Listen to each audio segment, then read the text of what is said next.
የተወደዳችሁ በመላው ዓለም የምትገኙ ኦርቶዶክሳውያን ዋካ ብርሃን ሚዲያ የእግዚአብሔርን ቃል ከምናገኝባቸው ሚዲያዎች መካከል በዋናነት የሚጠቀስ እንደውም በባህር ዳርና በአካባቢው ላይ በስፋት በጥሩ መንፈሳዊ እንቅስቃሴ በጥሩ መንፈሳዊ አገልግሎት ላይ የሚሳተፍ ሚዲያ ነው።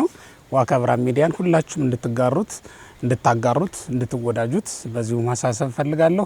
ጳውሎስ ጴጥሮስን ሲመታው አብዶም አይደለም ክዶም አይደለም። አባቶቻችን ሲናገሩ ምን ይላሉ? እግዚአብሔር ዘግይቶ ቢነሳም ሳይመሽ ይደርሳል። ባያውቀኝ ነው ትቶኝ ሚሮጥ ብላ እገሊት ነኝ አለችው። እኔ አይደለሁም አላት። የትዕግስት እጦት፣ የመረጋጋት ችግር፣ የተስፋ መቀጨጭ ምን ያክል የህይወታችን መስመሮች እንደሚያበላሻቸው ተመልከቱ። ወዳጅ ምንም ቢሆን አይከዳም አትበለው፣ ስትያዝ ይከዳል። ሰው የጴጥሮስ ልጅ ነው። ከእጅህ ያለ በትር እባብ ያለ ከምድር ባንተ ምክንያት እገፋለሁ። ደክመን ካገኘነው 100 ብር ይልቅ ጥረን ግረን ካገኘነው ጥቃቅን ሳንቲም ይልቅ መንገድ ላይ ያገኘውን በሺህ የሚቆጠር ብር በደቂቃዎች የማጥፋት ስልት አለን። ለምን? ለአብ ምስጋና ለወልድ ምስጋና ምስጋና ለመንፈስ ቅዱስ። በስመ አብ ወወልድ ወመንፈስ ቅዱስ አሐዱ አምላክ አሜን። ምድርን ከነጉተናው ሰማይን ከነደመናው የዘረጋ የአባቶቻችን የቅዱሳን አምላክ ልዑል እግዚአብሔር ስለማይነገር ዘላለማዊ ጥበቃው ክብርና ምስጋና ይግባው። አንድ ወልዳ አንድ ሆና ተወልዳ ምድርና ሰማይን የመላች ምልዕተ ጸጋ ምልዕተ ክብር እመአምላክ ወላዲተ አምላክ ቅድስት ድንግል ማርያምም ከሥላሴ ቀጥሎ ስሟ የተመሰገነ ይሁን። ክፉ ጥፉ ከሆኑ አላውያን ነገሥታት ጋር ታግለው ሃይማኖታቸውን ጠብቀው ቤተ ክርስቲያንን ከዚህ ሰዓት ከዚህ ደረጃ ላደረሱ ለአባቶቻችን ለቅዱሳን ነቢያት፣ ሐዋርያት፣ ሰማዕታት ሁሉ እንደየክብራቸውና እንደየጸጋቸው ክብርና ሞገስ ይድረሳቸው። በእግዚአብሔር ስም እንደምን ዋላችሁ?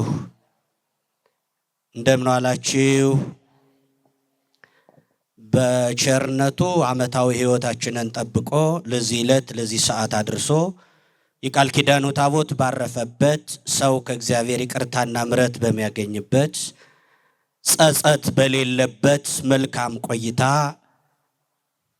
የሰበሰበን የቅዱሳን አምላክ ልዑል እግዚአብሔር ስሙ የተመሰገነ ይሁን። የምንነጋገርበት የትምህርታችን መሪ ቃል ወይንም ርዕሳችን ኤልሻዳይ ነኝ በሚል ርዕስ ነው ምንማማረው ዛሬ። ኤልሻዳይ ነኝ በሉ። ወንዶችም ሴቶችም ድምፃችሁን ጮክ አድርጋችሁ ሁላችሁም በልዑል አምላክ በእግዚአብሔር ስም ታዘዙ። እኔ ኤልሻዳይ ነኝ በሉ ሁላችሁም። ቁጥራችሁ ብዙ ነው፣ ድምፃችሁ ግን ዝቅ ያለ ነው። በደንብ ምስክርነት ስጡ። እኔ ኤልሻዳይ ነኝ በሉ። በኦሪት ዘፍጥረት ምዕራፍ 17 ቁጥር 1 ጀምራችሁ ስታነቡ ይህን ቃል ታገኛላችሁ። በዚህ መንፈሳዊ የእግዚአብሔር ቃል መነሻነት ቃሉን ባለን ደቂቃ ውስጥ በሚያልፈው ደቂቃ ዘላለማዊውን ሕይወት ማየት ምንችልበት ጊዜ ነው እና ሁላችሁም የቤተ ክርስቲያንን በተለይም የዚችን ታላቅ ገዳም ጥሪ በማክበር መንፈሳዊ ግዴታችሁን በመወጣት ከብዙ መንጋ ተለይታችሁ በዚህ ሰዓት የተገኛችሁ እንደ ብሉይ ኪዳን መስዋዕት ውድ የሆነውን ጊዜያችሁ የሚቃጠል መስዋዕት አድርጋችሁ ያቀረባችሁ ደስ ሊላችሁ ይገባል። ታዲያ በዚህ ሰዓት እግረ መንገዳችን የቤተ ክርስቲያንን የገዳማችንን ማንነት በማሰብ የቅርብ ልጅ ሆኖ ከፊት በመሰለፍ መልካሙን ነገር በማድረግ መሪ በመሆን በዚህ ቀን በመገኘት መልካም የሆነውን የእግዚአብሔርን ቃልም በመስማት ካለንበት የሕይወት ውጣ ውረድ በመጽሐፍ ቅዱስ ሐሳብ ለመቃኘት ለመመራት ለመማር ፈቃደኛ ሆናችሁ ስለተሰበሰባችሁ በእግዚአብሔር ስም እያመሰገን ዛሬ ባለን ቆይታ የምንነጋገርበት ርዕስ ኤልሻዳይ ነኝ። እስኪ ቃሉን ድገሙት። ኤልሻዳይ ነኝ በሚል ርዕስ እንማማራለን። አምላካችን እግዚአብሔር እንደ ሰነፍ ደብተር በኃጢአት የተለቀለቀውን ሕይወታችን በጽድቅ እንዲያጥብልን መልካም ፈቃዱ ይሁንልን። እንደምታውቁት መርከብ የሚሄደው በውሃ ላይ ነው እንጂ በውሃ ውስጥ አይደለም። መርከብ የሚሄደው በደም ስሙ መርከብ የሚጓዘው በውሃ ውስጥ አይደለም፣ በውሃ ላይ ነው የሚጓዘው። እኛ የምንኖረው ባህር ተብላ በተመሰለች ዓለም ላይ ነው የምንኖረው። በዚህ ዓለም ላይ ስንኖር ነገር ግን ልክ እንደዚች በባህር ላይ እንደምትጓዘው መርከብ እንጂ ባህር ውስጥ ለውስጥ በዓለም ላይ ውስጥ ለውስጥ ሄዶ በመስመጥ መጓዝ እንደማይቻል ሕይወታችን በማሰብ ነው የምንቀጥለው። መርከቧን እያሰባችሁ ዓለምን እያሰባችሁ የእናንተን ሕይወትም እያሰባችሁ መርከቧ በባህሩ ውስጥ ሳይሆን በባህሩ ላይ ነውና የምትሄደው። እኛም ደግሞ በዓለም ላይ ስንኖር በዓለም መኖር እንጂ በዓለም ውስጥ ገብተን እንደጨሟምተን እንዳንጠፋ የእግዚአብሔር ቃል እንደሚያስፈልግ ሁላችሁም ታሳቢ በማድረግ ይህን ቃል መማር እንድንችል እኔ ቆሜ እናንተ ቁጭ ብላችሁ አምላካችን እንዲያስተምረን መልካም ፈቃዱ ይሁንልን። ታሪኩ እንደምታውቁት የአብርሃም ቤተሰብ ታሪክ ነው። የአብርሃም ቤተሰብ ታሪክ ነው በዛሬው የምንመለከተው። በነገራችን ላይ በጆሮ የጠገባችሁት ያወቃችሁት የሚመስል ነገር ግን ድፍን ዓለም ላይ ያለውን እውነት ቁልጭ አድርጎ አፍጥጦ ማሳየት የሚችል የእግዚአብሔር ቃል የተቀመጠበት ቅዱስ ቃል ይሄ ቃል ነው። ምድርን ከተፈጥሮ ጀምሮ እስከ ፍጻሜዋ ድረስ በመዳፉ ላይ አስቀምጦ ኤልሻዳይነቱን ያረጋገጠላት ልዑል አምላክ እግዚአብሔር ዛሬ በዚህ ምሽት በዚህ ሰዓት በዚህ ቀን በእያንዳንዳችን የሕይወት ውጣ ውረድ ውስጥ የሚያስተላልፍልን መልእክት አለ። እሱም የትምህርታችን ርዕስ ኤልሻዳይ ነኝ። በእግዚአብሔር ስም ድምፃችሁን ከፍ አድርጋችሁ ድገሙት። ኤልሻዳይ ነኝ በሉ። ኤልሻዳይ ነኝ ማለት ያው ኤልሻዳይ ሁሉን ቻይ ማለት ነው። ኤልሻዳይ ሁሉን ቻይ ነኝ፣ ሁሉን ማድረግ እችላለሁ። በሕይወታችን ውስጥ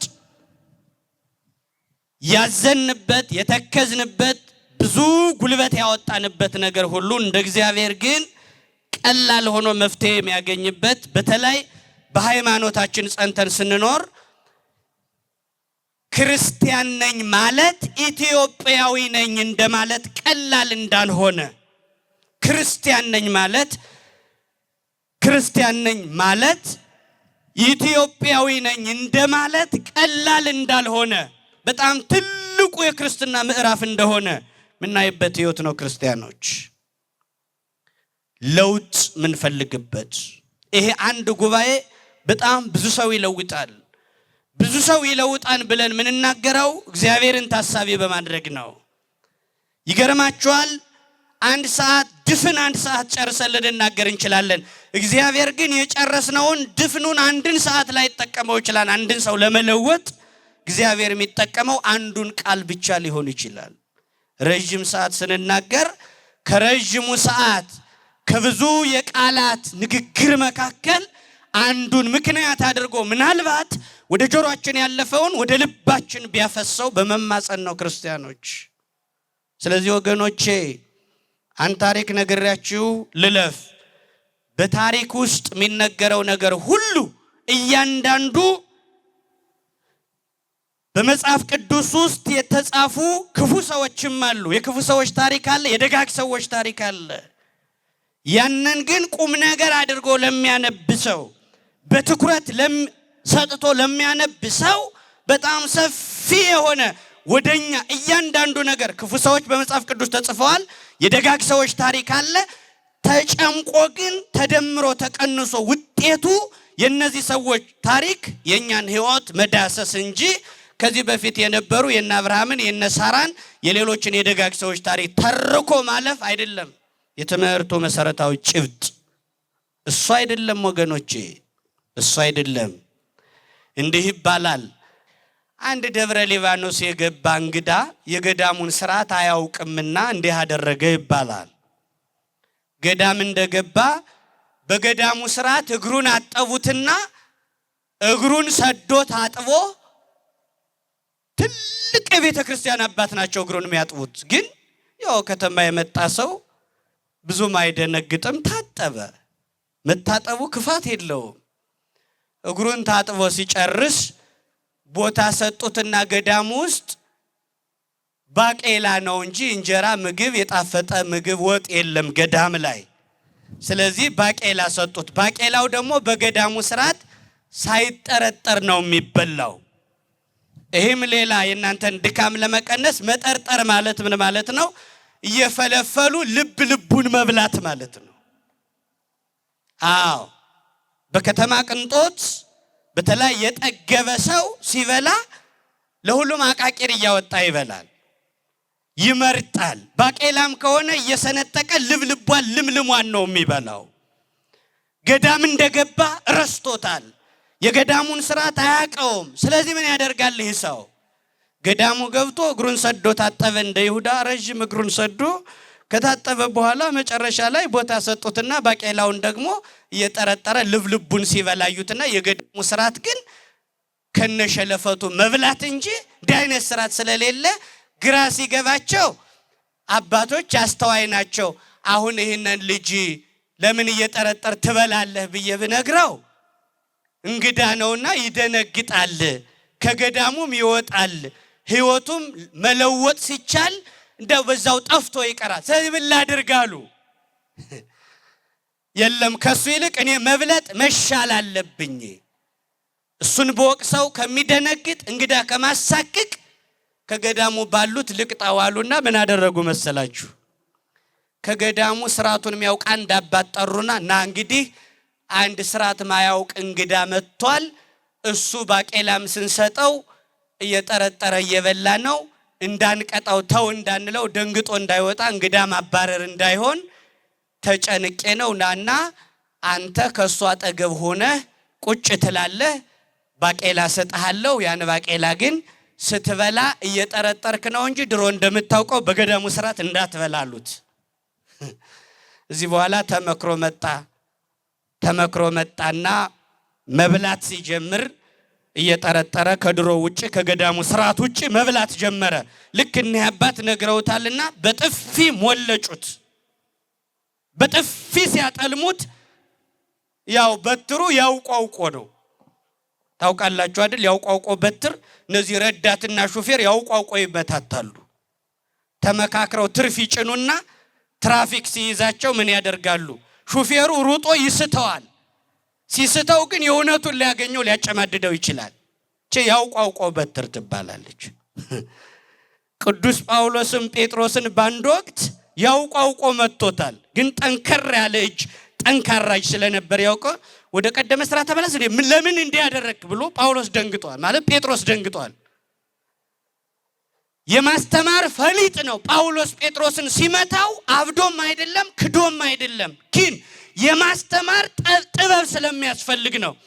ትልልቆቹ ሐዋርያት ጴጥሮስና ዮሐንስ ተደብድበው ከወደቁበት ላይ ኃጢአት የደበደበውን ብዙ ሺህ ሕዝብ ወደ ኃጢአት የመለሰ በጥበብ ነው ጳውሎስ። ያውቋውቆ ጴጥሮስን መጥቶ አያችሁ፣ ኃጢአተኞች በኃጢአት የወደቁ ሕዝቦች እንዲድኑ ጴጥሮስ ያውቋውቆም ቢሆን በጥፊ ተመቷል። ያውቋውቆም ቢሆን ጴጥሮስ በትር ደርሶበታል። ያውቋውቆ እና ታውቁታላችሁ እናንተ ዓለም ውስጥ ስለምትኖሩ ረዳትና ሾፌሩ እንዲህ ያደርጋሉ። ልክ ይሄ ገዳም አባት ዓላማው እንግዳውን ማስተማር ነው። እንግዳውን ለማስተማር ግን ዙሪያ ጥምጥም ያስፈልጋል። ነፍስን አንዲትን ነፍስ ለማትረፍ የግድ ያን ስርዓት ያን እርምጃ ያን እንቅስቃሴ ተጠቅሞ መሄድ ብቻውን በቂ አይደለም። ክርስቲያኖች ዋጋ መክፈል፣ ጥበብ መጠቀም የግድ ነው። ያን ማለፍ ለምን? የነፍስ አድን ጉዳይ ስለሆነ። ታውቃላችሁ በዓለም ላይ ደጉ ሕግ የሚባለው የትራፊክ ሕግ ነው። በዓለም ላይ ደጉ ሕግ የትራፊክ ሕግ የሚሆነው ለምንድን ነው ካላችሁ ሰውየው አደጋ ከመድረሱ በፊት ማስጠንቀቂያ ቀይ ያበራል። ነገር ግን ከኋላ እነዚህ ታውቃላችሁ ክርስቲያኖች ተምዘግዝገው የሚመጡ በውስጣቸው ነፍሰ ጡር የተሸከሙ ነፍስ አድን የሆኑ መኪኖች እና አምቡላንስ የአደጋ ጊዜ መኪኖች ግን ሕግ አይጠብቁን። ቀይ እንደበራም ይምዘገዘጋሉ። ክርስቲያኖች አያችሁ ቀይ በርቶም ያልፋሉ። ለምን? ውስጥ የተሸከሙት መዳን ስለሚያስፈልገው፣ ሩጫ ስለሚያስፈልገው የግድ የበራውን ላይ ጠብቁ ይችላሉ። ሕዝብን ለማዳን ከሆነ ከዛ በፊት የነበረው ነገር ሁሉ ይለወጣል። ክርስቲያኖች እና የገዳም አምጣ በጥፊ ሲለው ምን አለ? በትሮ ያውቋውቆ እንደሆነ ቢያውቅም ማስተማር ስላለባቸው አባዬ ለምን ትመታኛለህ ሲለው አይ እንዴት የገዳሙን ስርዓት ታፈርሳለህ አሉት። የገዳሙ ስርዓት ምንድን ነው ሲል ከመቼ ወዲህ ነው ባቄላ እየተላጠ የሚበላ አሉት። ከጎን የተቀመጠው እንግዳ ምን እንዳለ ታውቃላችሁ? እች ጥፊ ለኔ ናት አለ። ምን አለ? እስኪ ሁላችሁም ድምጻችሁን ጮክ አድርጉና እች ጥፊ ለኔ ናት በሉ። ሁላችሁ አትፈረካከሱ፣ አልተግባባችሁም። በደም አንድ ድምጽ ተናገሩ። እች ጥፊ በሉ። የማን ናት? እያንዳንዱ አሁን ከኔም በኋላ ነገም ከነገ በኋላ መምህራኑ አንድ ሐሳብ አንስተው የመጽሐፍ ቅዱስ ታሪክ ሲተርኩ ታዲያ የእነ አብርሃም ታሪክ የሌሎች ደጋግ ሰዎች የክፉም ሰዎች ታሪክ ካለፈ ለምንድን ነው ዛሬ እንደ አዲስ በእኛ ፊት ምናውቀውን ታሪክ የሚተርኩ ካላችሁ የእኛ ናት እቺ ጥፊ የእኛ ናት። እስኪ እቺ ጥፊ ለእኔ ናት በሉ ሁላችሁ። ኧረ ተናገሩ በደንብ። እቺ ጥፊ ለማን ናት? ለእኔ ናት አለ። መማር ነው ወገኖቼ። ታዲያ ኤልሻዳይ ነኝ በሚለው ታሪክ ውስጥ ስነግራችሁ ኦሪት ዘፍጥረት ምዕራፍ 17 ላይ ነው ርዕሱን ያደረግነው፣ ቁጥር 1 ነው። ነገር ግን ሙሉ ታሪኩን ለማግኘት ቤት ገብታችሁ እንድታነቡ ብነግራችሁ ግን ከኦሪት ዘፍጥረት ምዕራፍ 16 ጀምሬ ነው። ኦሪት ዘፍጥረት ምዕራፍ 16 ላይ ስትገቡ የአብርሃምን ሙሉ ታሪክ ጀምሮ ታገኛላችሁ። አብርሃም ሳራ የምትባለዋን ደግ ሴት አግብቶ መኖር ሲጀምር እግዚአብሔር ለአብርሃም አንድ ተስፋ ነግሮታል። እንደ ሰማይ ከዋክብት እንደ ምድር አሸዋ ዘርህ ይበዛል። እንደምን አልኳችሁ? በሉ አንድ ጊዜ ምስክርነት ስጡ። እንደ ሰማይ ከዋክብትና እንደ ምድር አሸዋ ምንህ ይበዛል? ዘርህ ይበዛል ብሎ እግዚአብሔር በጠራራው ሌሊት ለአብርሃም አናገረው። ይህን ቃል ካናገረው በኋላ አብርሃም ዘሬ ምድርን ያለብሳታል፣ እንደ ሰማይ ከዋክብት እንደ ምድር አሸዋ ምድርን መሙላት ሚችል እግዚአብሔር በቃሉ መታበል የሌለበት ማያደርገውን የማይናገር የተናገረውን ማያስቀር ልዑል አምላክ ነግሮኛን ብሎ ደስ ብሎት እፎይ ብሎ አብርሃም ከቤቱ ተኛ። ይህን ተስፋ ተሸክሞ የአብርሃም ዘር የአብርሃም ጉልበት ከምድር ከዋክብት ከሰማይ ከዋክብት ከምድር አሸዋ እንደሚበዛ ይህንን አውቆ አብርሃም ተቀምጦ ሳራን አግብቶ ሲኖር ግን ቢባል ሳራ አልወልዳለች። አብርሃም ይህን ተስፋ ስንት ዓመት ጠበቀው መሰላችሁ? 10 ዓመት። ስንት ዓመት? መልሱ በደም ዝምላችሁ። አቤት 10 ዓመት ልጅ ትወልዳል። ያውም ሰማይን ጠቅሶ ምድርን ጠቅሶ ከዋክብትን ጠቅሶ አሸዋን ጠቅሶ ከተናገረ በኋላ ሚስት አግብቶ ቢባል ሳራ አልወልዳለች። አብርሃም ባለበት እንደጸና ሳራ ግን ምን አለች? አብርሃምን አንድ ቀን ላማክረው አለች። አብርሃም አለች። አቤት አለ። እንደ ሰማይ ከዋክብት እንደ ምድር አሸዋ ትበዛላችሁ ተብለን ነበር። ባዩ እግዚአብሔር ዘገየ። የኔ ዕድሜ ስቆጥረው 76 ዓመት ሞላው፣ ያንተም ዕድሜ 86 ዓመት ሆነው። የአብርሃም ዕድሜ ስንት ዓመት? የሳራ ዕድሜ ስንት ዓመት ሆነው? 76። የአብርሃም 86 ሞላው። ከዚህ በኋላ ደማችን ደረቀ፣ ልጅ መውለድ አንችልም፣ ልማደ አንስ የሚባለው በሴቶች ያለ የመውለድ ስርዓት ተቋረጠ።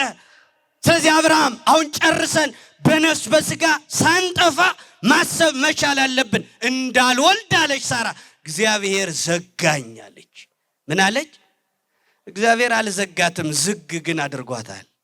ዝግ ሳይሆን ዝግ ነው ያደረጋት እግዚአብሔር። አያችሁ፣ አንዳንድ ጊዜ በህይወታችሁ ውስጥ ዝግ ያልሆኑ ዝግ ያሉ አዝጋሚ ነገሮች ይኖራሉ። አያችሁ፣ ይህን ነው እቺ ጥፊ ለኔ ናት በሉ እስኪ ሁላችሁም።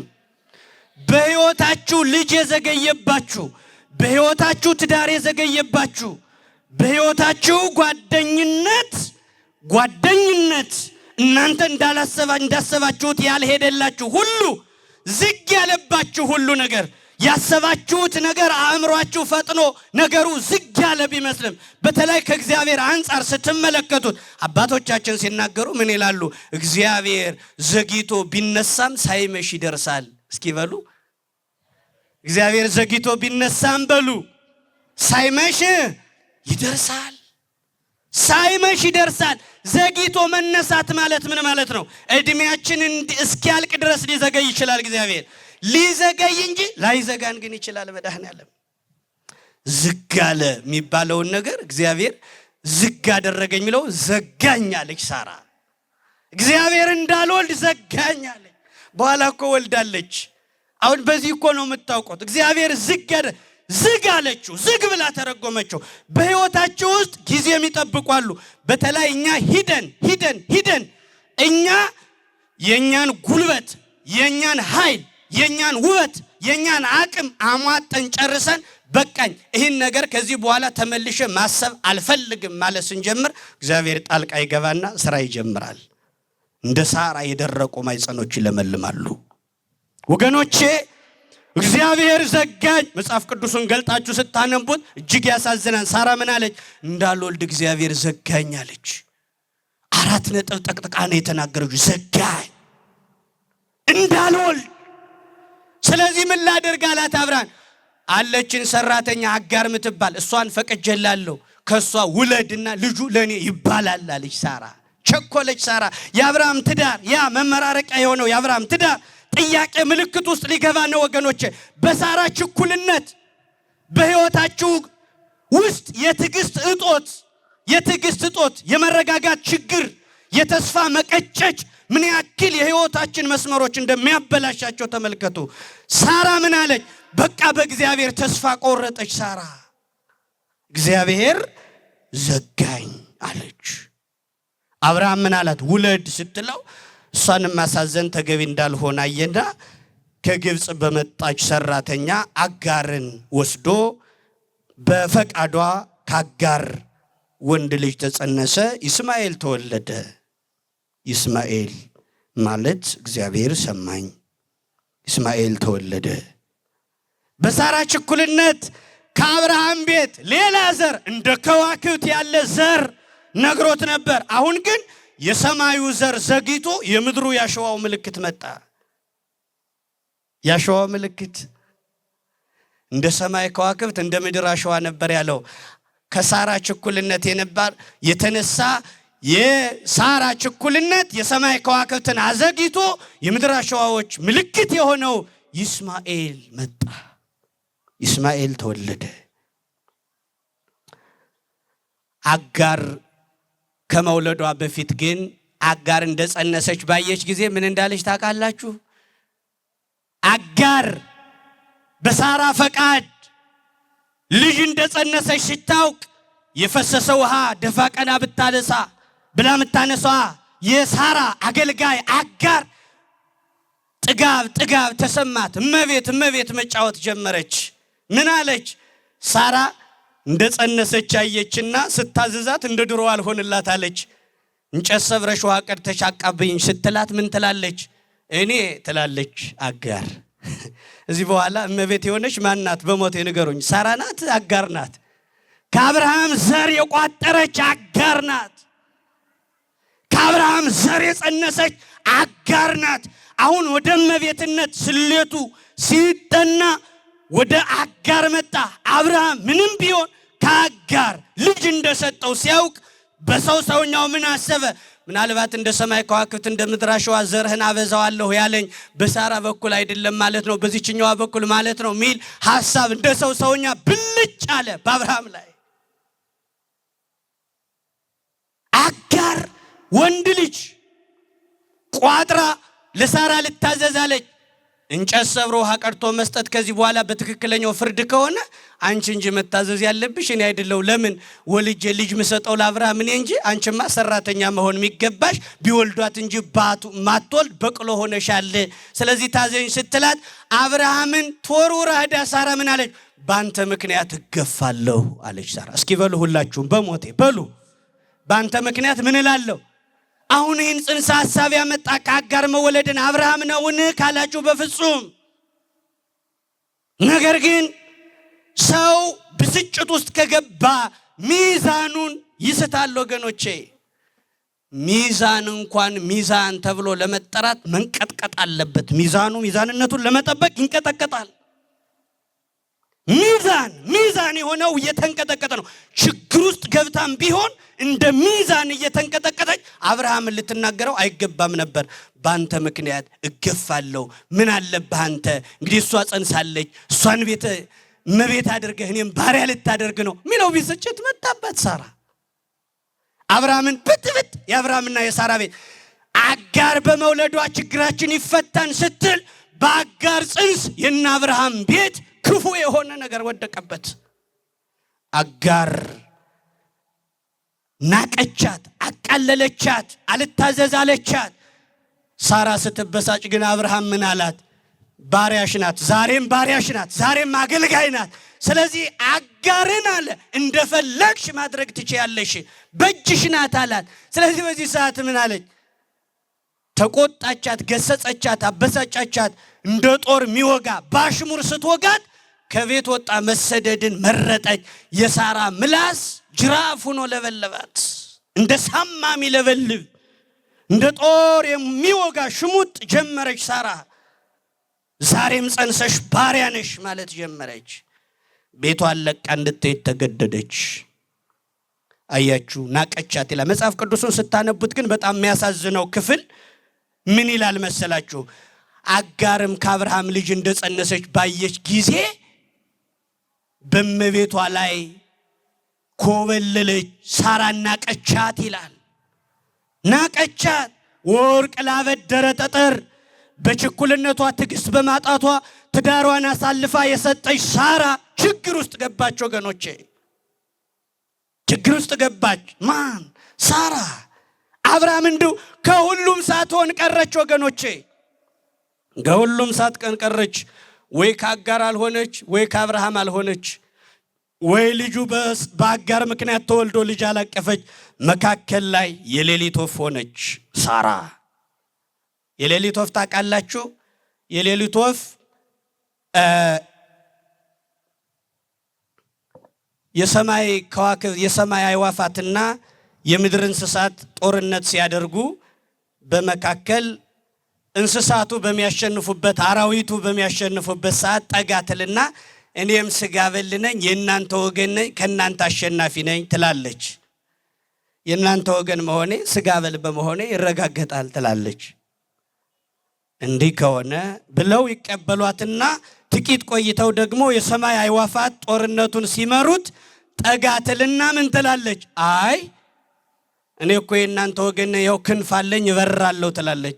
መካከል ላይ ግን ሰላም ወረደና የዱር አራዊትም የሰማይ ከዋክብትም አንድ ሲሆኑ መጠጊያ አጣችና በሌሊት መብረር ጀመረች።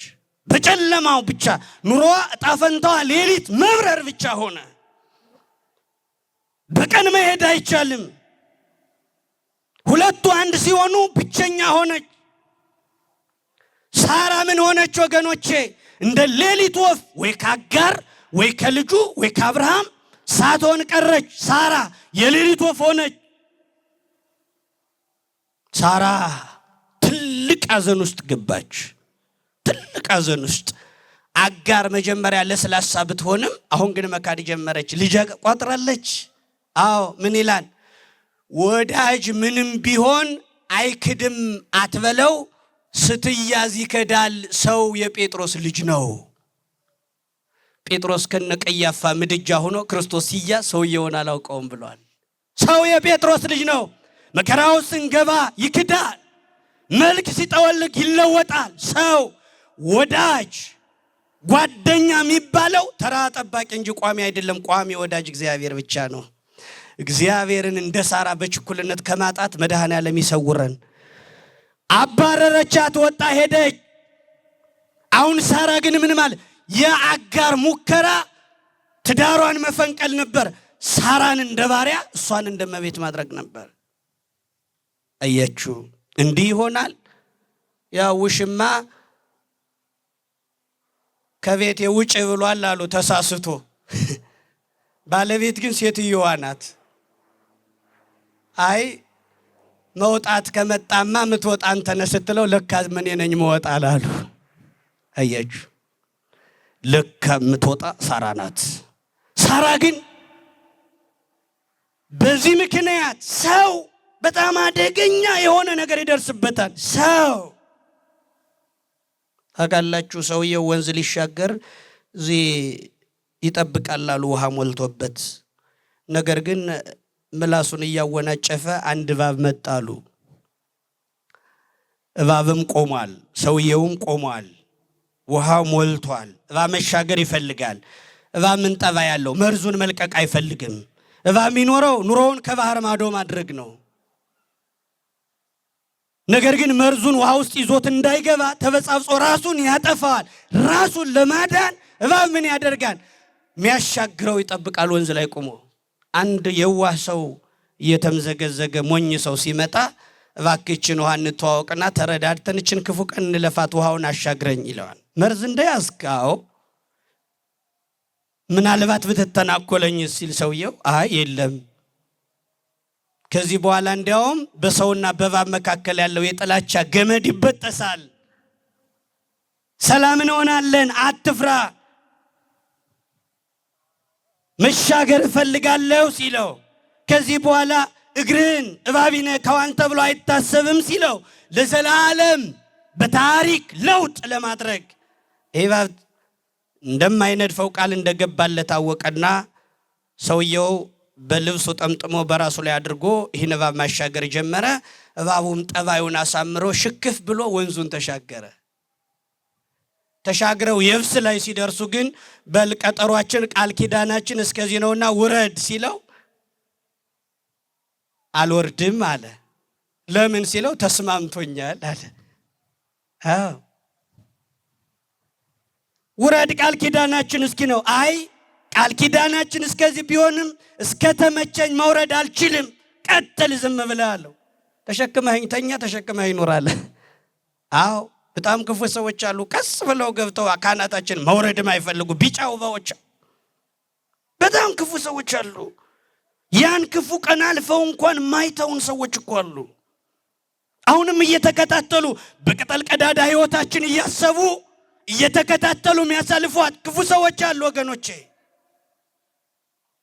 ውረድ ሲለው አልወርድም አለ። የግድ ዳኛ ተፈለገና ወደ ዳኛ ሄዶ ሲጠየቅ ዳኛው ቀበሮ ነው። ምንድን ነው? ዳኛ ቀበሮ ነው።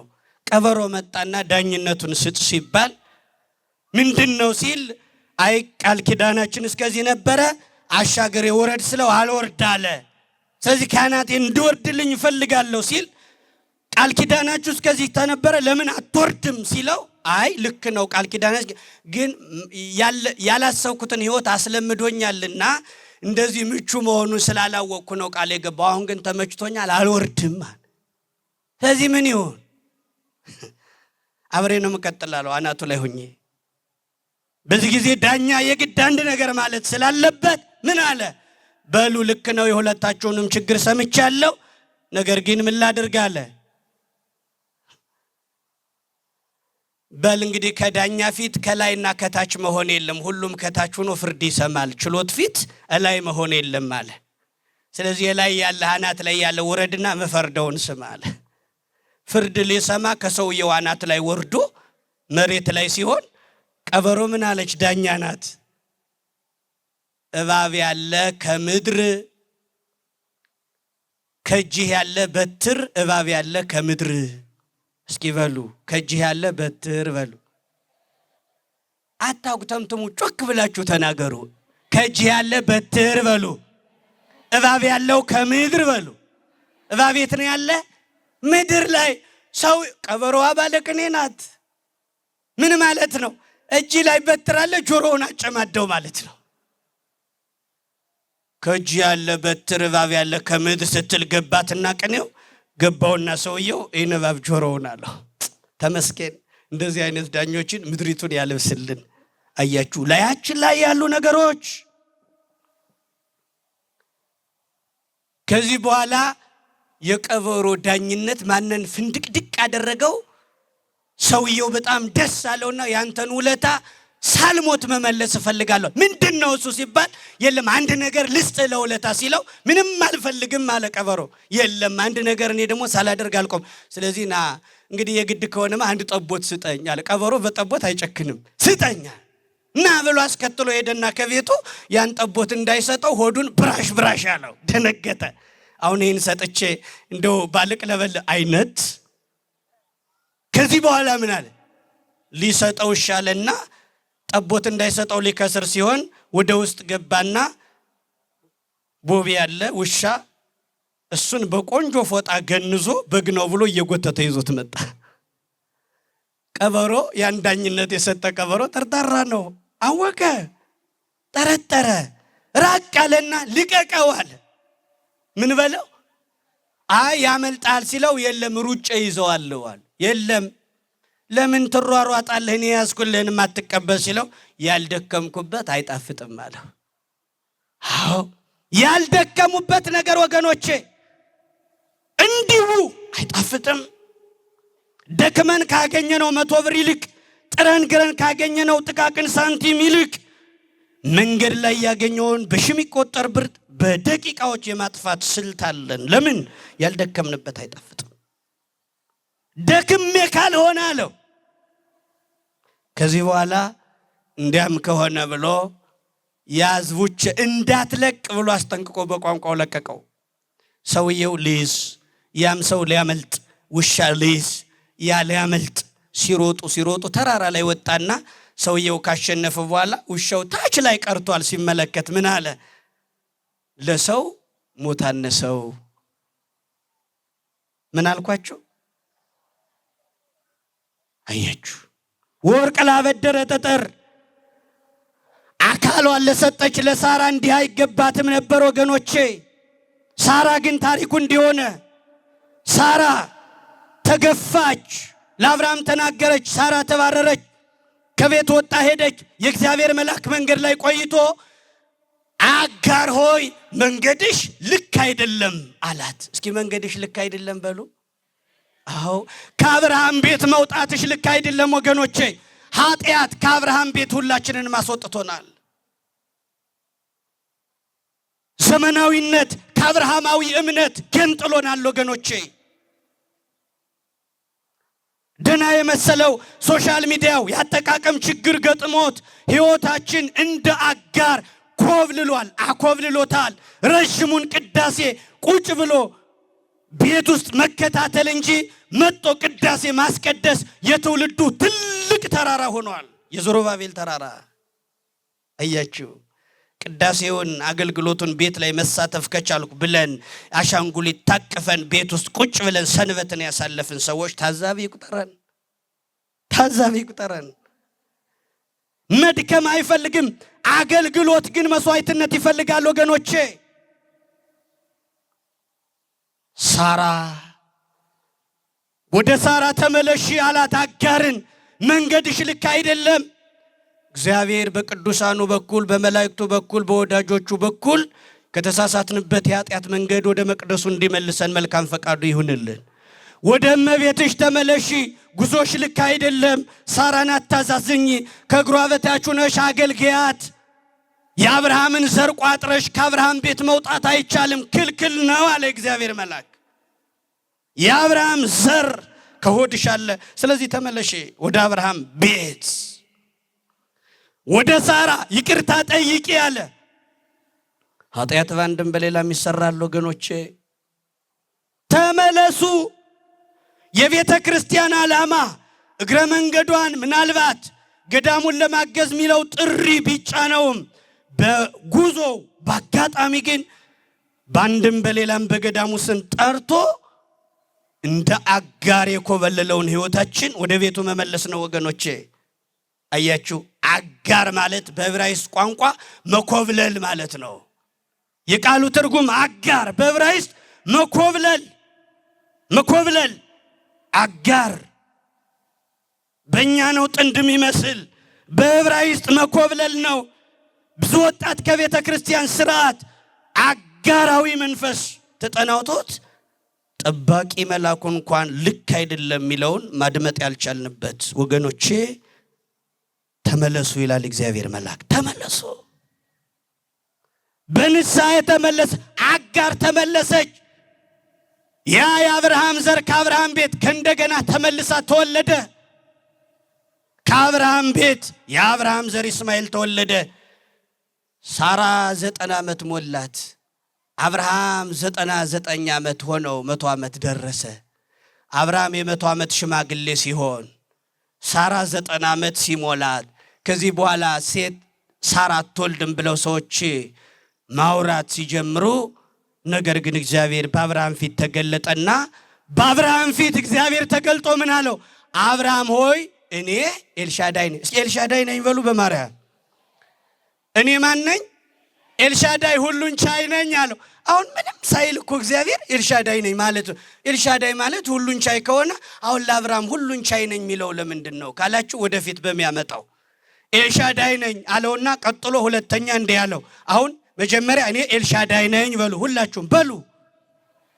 ቀጥሉና በፊቴ ተመላለስ በሉ። ቀጥሉና ፍጹም ሁን በሉ። ቃል ኪዳኔን ካንተ ጋር አደርጋለሁ በሉ። አያችሁ፣ መጀመሪያ ኤልሻዳይ ነኝ አለው፣ በፊቴ ተመላለስ አለው፣ ፍጹም ሁን አለው፣ ቃል ኪዳኔን ካንተ ጋር አደርጋለሁ አለ። ከዚህ በኋላ ሊነግረው ነው። ምን አለው? ልጅ ትወልዳለህ ከሳራ አለው። ከሳራ ነገስታት ይወጣሉ አለው። እንዳይጠራጠር ኤልሻዳይ ነኝ ብሎታል። ፍጹም ሁን ብሎታል። እንዳትጠራጠር ማለት ነው። ኤልሻዳይ ነኝ ማለት እኔ ሁሉን እችላለሁ አርጅቻለሁ እንዳትል ማለት ነው። አዎ አብርሃም አሁን ምን ብሏል? ኦሪት ዘፍጥረት ምዕራፍ 17 ላይ ስታዩት አብርሃም እኔ ኤልሻዳይ ነው ኤልሻዳይ ነኝ በፊቴ ተመላለስ ፍጹም ሁን ቃል ኪዳኔ ካንተ ጋር አደርጋለሁ ካለ በኋላ ልጅ እንደሚወልድ ሲነግረው አብርሃም ምን አለ? ኦሪት ዘፍጥረት ምዕራፍ 17 ላይ ይህን ታሪክ ሰማና ሳራ እንደምትወልድ ሲነግረው አብርሃም በግንባሩ ተደፍቶ ሳቀ። እየሰገደ ሳቀ። እስኪ እየሰገደ ሳቀ በሉ። አሁን ሳቅና ስግደት ካንድ ላይ ይሄዳል። አብርሃም እየሰገደ ሳቀ። የ100 ዓመት አረጋዊ ልጅ ወልዳል እንዲህ አለ። ይህን እንዳይል ነበር ኤልሻዳይ ነኝ የሚል ማስጠንቀቂያ የተሰጠው። ሁሉን ቻይ ነው። የ100 ዓመቱን ሽማግሌ የ90 ዓመቷን አሮጊት አዲስ አድርጎ አያችሁ። ኦሪት ዘፍጥረት ምዕራፍ 18ን ስታነቡት ደግሞ ስላሴ በአብርሃም ቤት ተገለጡና አመ ከመዮም እገብ ሀቤከ ወተወልድ ለከ ሳራ ወልደ፣ የዛሬ ዓመት እንደ ዛሬው እመጣለሁ ሳራ ወንድ ልጅ ታቅፋለች ትወልዳለች ሲለው በፈንታዋ ደግሞ ሳራ ወደ ጓዳው ገብታ ሳቀች። የባልና ሚስቱን ሳቅ ሰብስቦ ልጅ አድርጎ አቆመው። ልል ብላችሁ እግዚአብሔርን አመስግኑት ወገኖቼ። ሳቃችን ሰብስቦ ልጅ አድርጎ የሚያቆም እውነትም ኤልሻዳይ ነው እግዚአብሔር። ሳቃችን ሰብስቦ ልጅ አድርጎ ያቆማል። በመጽሐፈ በትንቢተ ኢሳይያስ ምዕራፍ 38ን ስታነቡ ሕዝቅያስ የተባለው ነቢይ ታመመ። እድሜው በምድር ላይ የተሰጠው እድሜ ያለቀና ሊሞት ሲል ኢሳይያስ ተላከና ትሞታለህ እንጂ አትተርፍምና ከወጣህበት አልጋ አትወርድምና ቤትን አስተካክል ብሎ ሲነግረው ወደ ግድግዳው ዙሮ አለቀሰ። ጸሎቱ ምንድነው? እድሜ ጨምርልኝ የሚል ነው። ሲያለቅስ እንባውን ግድግዳውን ሲያርሰው የሕዝቅያስ እንባ ኢሳይያስ ተመልሶ መጣና እግዚአብሔር ላከው። እድሜ ጨምሬዋለሁ 15 ዓመት አለው። 15 ዓመት ተጨምሮሃል አለ ኢሳይያስ ለንጉሱ መጥቶ። ምን አለ ንጉሱ? እንደው እንደሚጨምረኝ ማስረጃ ምልክቱ ምንድነው ሲለው በልጥላ ወደፊት ይሄድልህ ወደ ኋላ ይዘግይልህ አለው። ጥላ 3 ሰዓት ወደፊት ከሚቀድም ካለበት የፀሐይ ተፈጥሮ ወደ ኋላ ከሚመለስ የትኛው ይሻላል ምረጥ ሲለው ኢሳይያስ ንጉሱ ምን አለ? ወደፊትማ መሄድ ከባድ አይደለም፣ ወደ ኋላ ይመለስ። እስኪ ወደ ኋላ ይመለስ በሉ። ወደ ኋላ ይመለስ አለ ንጉሱ። ለምን? አዎ ወደፊትማ እኛ ከዘገየን ወደፊት መሄዱ አይቀርም ሰዓቱ፣ ወደ ኋላ ግን አይመለስም። ታምር አይደለም አለ ንጉሱ። ወደ ኋላ ይመለስ። እኛ ከዘገየን በህይወታችን የግድ ፀሐይ አትቆምም። ሰው ቆሞ ፀሐይ አትጠብቅም። ደቂቃዎች ይምዘገዘጋሉ። ስለዚህ 3 ሰዓትም ይሁን የትኛውንም ሰዓት እኔ ታምር ምለው ወደፊት ሲቀድም ሳይሆን ወደ ኋላ ይመለስ። ወደ ኋላ ከተመለሰ ምልክቱን አምነዋለሁ አለ። ፀሐይ ወደ ኋላዋ ትመለሳለች አለ እግዚአብሔር። መሽቶ 10 ሰዓት ሆኖ የነበረው ሰዓት በዚህ ሰው እድሜ ምክንያት በጠየቀው ጥያቄ ምክንያት ፀሐይ ወደ ኋላ ተመለሰችና የኖረውን እድሜ ከእንደገና አደሰችውና ምሽት የነበረው የሕዝቅያስ ምሽት ማለዳ ሆነ። እስኪ ያመስግኑት እግዚአብሔር እልል ብላችሁ ወገኖቼ። ሕይወታችን ማለዳ የሚያደርገው እግዚአብሔር። ትሞታለህ ተብሎ ነበረ። የአስከሬን ሳጥኑ የእሳት ማገዶ አደረገው እግዚአብሔር። አያችሁ፣ የእሳት ሳጥኑ ማገዶ ሆኖ አስከሬኑ ተቀስቅሶ ወደ ኋላ ተመልሶ ሕዝቅያስ ፀሐይ የተፈጥሮ ግዴታ ወደ ኋላ ተንሸራተተ። አዎ የአስከሬን ሳጥኑ ማገዶ ሆነ። የቀኑ ምሽት ለሕዝቅያስ ሲባል ማለዳ ሆነ። አሁን የአብርሃም ሕይወት እንደ ሕዝቅያስ እድሜ ማለዳ ሆነ። 100 ዓመት ሆነኝ እያለ ኤልሻዳይነቱን ያስረሳው አሮጌነት፣ ሽምግልና የተጫጫነው ያ ክፉ ጠባይ ወደ ኋላ ተመልሶ የ100 ዓመቱ የአብርሃም እድሜ እንደ ሕዝቅያስ እድሜ ማለዳ አደረገው እግዚአብሔር። ኧረ አመስግኑት በማርያም። ማለዳ ሆነ ወገኖቼ። የሕዝቅያስ እድሜ ወደ ማለዳነት ተመለሰ። ሕይወትን ማለዳ ያደርጋል እግዚአብሔር። ኤልሻዳይ ነው። በሕይወትሽ መሸ ያልሽው ቢመሽ እንደ ሳራ አይመሽም። ቢዘገይ እንደ ሳራ እንደ አብርሃም 100 ዓመት አይሆንም። ግን እንደ ሕዝቅያስ እድሜ የተፈጥሮ ግዴታ ወደ ኋላ ተንሸራቶ ምሽቱ በሕይወታችን ውስጥ ማለዳ ይሆናል። ማለዳ ሆነ። ሳጥኑ ማገዶ ሆነ። አብርሃም አሮጌ ነው። ሳራ አሮጊት ናት።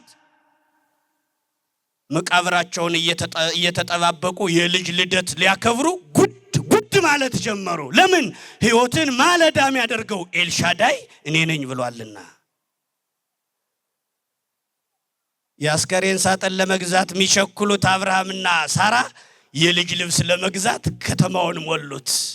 እግዚአብሔር ሕይወትን ማለዳ ያደርጋል። በኢያሱ ጊዜ የፀሐይን ተፈጥሮ አዘግይቶ ርስት ያካፈለ መድኃኔዓለም ከእንደገና በሕዝቅያስ ዘመን ምሽቱን ማለዳ አደረገው። የሕዝቅያስ አምላክ የኛ አምላክ ነው። በኢዮርብዓም መንገድ 19 ነገስታት ያቆሙትን የጣዖት ሕግ ያፈረሰ ሕዝቅያስ ሽልማቱ ምሽቱን ማለዳ አደረገው።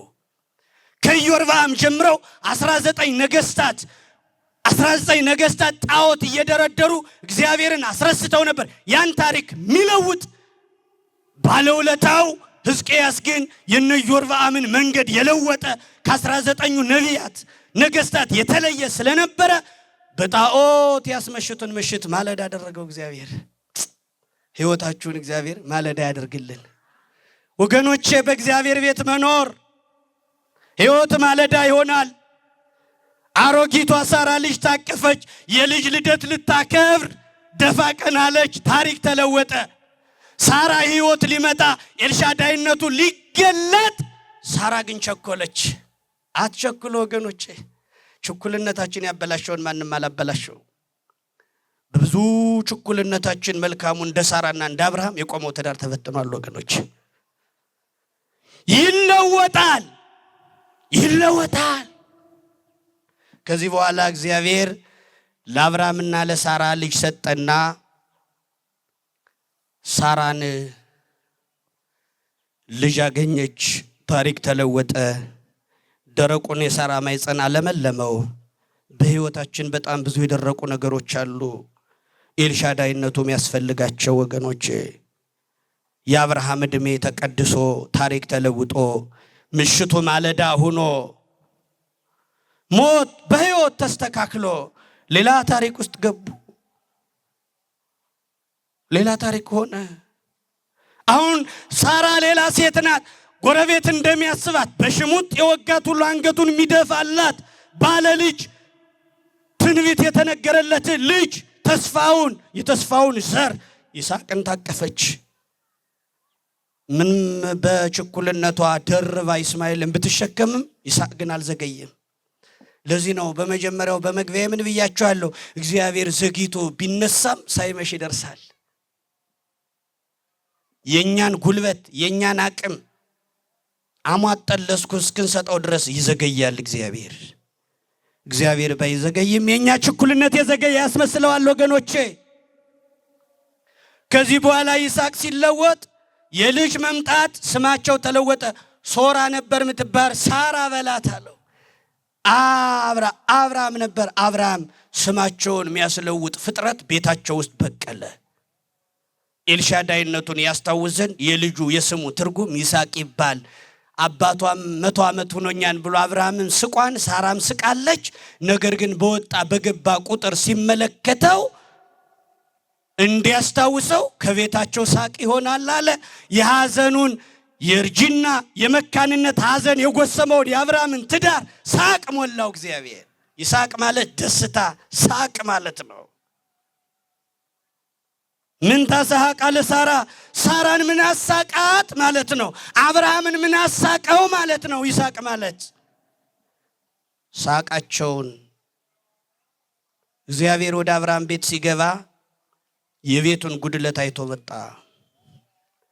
እንደዚህ ዘመን እንግዳ የቴሌቪዥኑን ጥራት የቤቱን ስፋትና ውበት የሶፋውን መስተካከል አይቶ አይወጣም እግዚአብሔር። ቤት ውስጥ የጎደለውን አይቶ ወጣና የዛሬ ዓመት ጠብቁኝ አለ። አያችሁ በደስታ ሞላው እግዚአብሔር።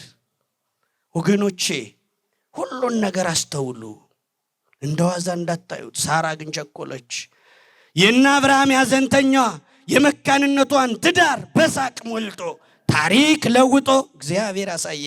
ከዚህ በኋላ አብርሃም በ100 ዓመት ያገኘው ልጁ ይስሐቅ የሚባለውን ልጁን አየውና 100 ዓመት የሆነው ሽማግሌ ይስሐቅ አደገና ድክ ማለት ሲጀምር የአብርሃም ልብም አብሮ ሕፃኑ ጋር ድክ እያለ እግዚአብሔርን እየረሳው መጣ።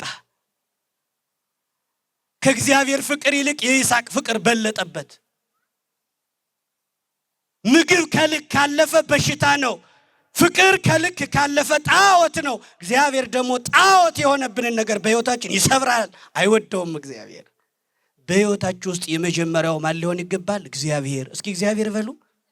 እግዚአብሔር የመጀመሪያ ካልሆነ ሌላ ጣዖት አይፈልግም እግዚአብሔር።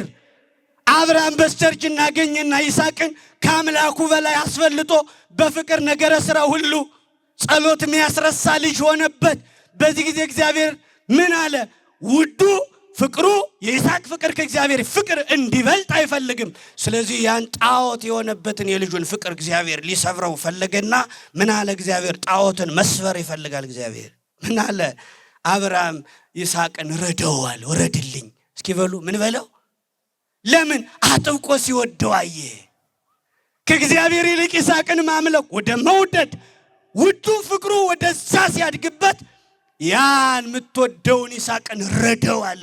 በሕይወታችሁ ጣዖት የሆነባችሁ ነገር ካለ እግዚአብሔር ይሰብረው ዘንድ ይቸኩላል። እግዚአብሔር ይሰብረው ዘንድ እግዚአብሔር ይቸኩላል። ወገኖቼ ይሰብረው ዘንድ ይዞት ሲቀርብ ግን ምልክቱን አሳይቶ መለሰው። እግዚአብሔር የመጀመሪያ ካልሆነ በሕይወታችሁ አንደኛ ካልሆነ ችግር አለ ወገኖቼ። አንደኛ እንዲሆን እግዚአብሔር ይፈልጋል። ታውቃላችሁ አንድ ሰው ቤቱን ሰርቶ 10 ክፍል ቤት ሰርቶ ቤቱን መርቆ እግሩን ዘርግቶ ለጥ እንዳለ እግዚአብሔር በሩን ኳ አደረገው። ማን ነው ብሎ ወዶ ሲከፍት መድኃኔዓለም ሄዶ ቆሟል በሩ ላይ። አንተም ከኔ ቤት መጣ ሳትንቀኝ ግባ አለና አንድ ክፍል ሰጠው። ስንት ክፍል? ለሰውየው 9 ለእግዚአብሔር ስንት? አቤት ያሳዝናል። ቤት የሰጠ ማን ነው? ጉልበት የሰጠ ማን ነው? ሰው አድርጎ ያቆመ ማን ነው? ለእግዚአብሔር ስንት ክፍል ተሰጠው? አንድ ክፍል። ምን አለ ውረሰው ቢለው፣ ሰጥቻለሁ ቢለው ምን አለ? አንዲት ጠባብ ክፍል መርጦ ሰጠው እግዚአብሔር። ልክ እግዚአብሔር ገብቶ ቤቱ ቁጭ ሲል ቤቱ ከእንደገና ኳ ኳ ኳ አለ። ሰውየው ሄዶ ሲከፍተው ሰይጣን በር ላይ ቆሟል። ያመናጢ አያምጣው መድኃኔዓለም ደግሞ አንተ ምል በሩን ዝግት አድርጎ ተመልሶ ሄደና ጌታ ሆይ አንተን ያስገባው ሰይጣን እንዳይመጣ ነበር፣ እንዴት አንተ እያለ ሰይጣን ቤቴ ይመጣል አለው። ከኔ ቤት አንተ እያለ እንዴት ይመጣል ሲለው ቤቱ የኔ ያንተ እንጂ የኔ አይደለም አለው። ቤቱ የማን ነው? ቤቱ የማን ነው? የኔ አይደለም አለው። ስለዚህ ካንተ ቤት ሁሉ ጊዜ ከኔ ቤት ግን አይመጣም አለው። ቤቱ ያንተ ስለሆነ ነው የመጣለው። ሰውየው አሳንሸዋለሁ ማለት ነው አለ። 2 ክፍል ጨመረው ለመድኃኔዓለም። ስንት ክፍል? አቤት ስንት ሆነለት ለመድኃኔዓለም? አዎ ሰውየው ስንት ሆነለት? በሩ ከእንደገና ጧ ጧ ጧ ደረገው ሰይጣን። ሄዶ ሲገፍ ሰይጣን አሁንም እንዴት ይቆፈቁፋል ሲለው ቤቱ አሁንም ያንተ ነው አለው መድኃኔዓለም። የማን ነው? አሁንም ያንተ ነው። የማን ይበዛል? አይ ልክ ነው አለና እኩል ከፈለና 5 ተካፈለ። ግን ሰጪው ማን ነው? ሰውየው። ሰጪው ማን ነው? ሰውየው አይደለ እግዚአብሔር የሚሰጥ? ግማሽ አድርጌዋለሁ 5 እኩል ተካፍለናል ብሎ ለጥ ሲል በሩ ከእንደገና ጧ ጧ ጧል። ሄዶ ሲከፍት አሁንም ያመናጤ ያለ። ክርስቶስም የመጀመሪያውን መለሰለት። ሰውየው ረፍት ሲያጣ ምን አለ? በቃ ጨርሻለሁ። 9 ክፍል ያንተ ነው፣ ላንተ ሰጥቻለሁ። 1 ክፍል ለኔ ነው አለ። 9 ለማን ነው? ለማን ነው 9? ግን ቤት የሚደለድል እግዚአብሔር ነው ሰውየው ነው?